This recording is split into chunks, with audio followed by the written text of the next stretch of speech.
Obrigado, senhora presidente. Bom, eu queria aqui primeiro parabenizar a mesa diretora, né, por essa alusão aqui aos 50 anos do batalhão e dizer que a gente sabe o quanto é importante ter essa força na nossa cidade, principalmente agora sentindo essa força também no interior, né, uma região grande, uma região abandonada, mas que agora o batalhão, através do comandante Vargas, está fazendo um excelente trabalho, está seguindo tudo os passos a passos do interior que antes não faziam, né? A gente agora se sente melhor, você chama uma viatura em 15, 20 minutos, ela está lá para atender as ocorrências, aquilo que acontece, e isso é muito importante. Trazer a segurança para o cidadão é a coisa mais importante que nós precisamos hoje em dia num país onde que reina o crime, infelizmente, e que a gente vê todo dia, cada dia que passa, a coisa ficar pior.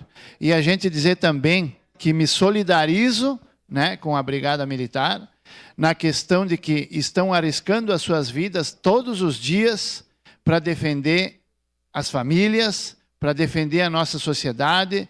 O policial sai de casa de manhã sem saber se volta, e ele também tem família.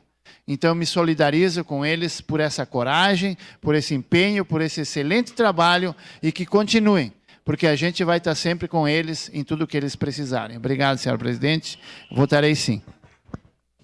Para declarar seu voto,